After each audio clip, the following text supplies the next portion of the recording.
Let's talk about that with the Republican representative of the state of Iowa in the U.S. House, Steve King. Steve's a member of the Judiciary Committee as well as a member of the Congressional Immigration Reform Caucus and the House Tea Party Caucus.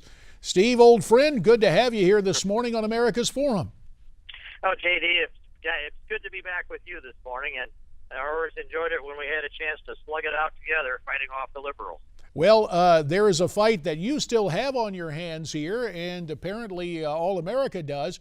In your opinion, do you expect President Obama to move forward with executive amnesty following this election? I do, and I think that the promise has been out there so long and so strong that he just about has to, even if he should have some kind of an epiphany and the Constitution could occur to him that he's limited by it. But the sequence of this, throughout most of the summer, that's been the promise, and that's been the threat. Essentially, it's the president promising and his staff promising, the president's going to violate the Constitution, break the law, and grant executive amnesty, but not before the election because they might be punished in the ballot box only after.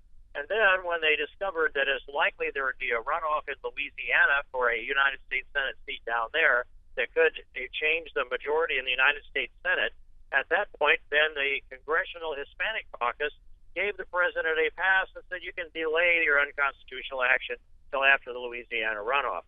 Now, they see that in Georgia there's a chance for a runoff for the Senate race. That would be, I believe, the date is January 6th. So it's possible that the president will delay his violation of the Constitution until early next year.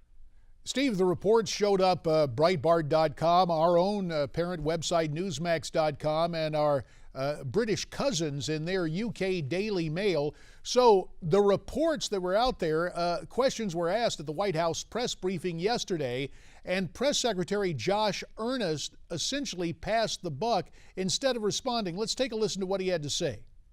Recent story on the USCIS preparing for a surge of government IDs. Do you have a response to that? I don't. I'd refer you to USCIS on that. I don't have any information about that. Okay.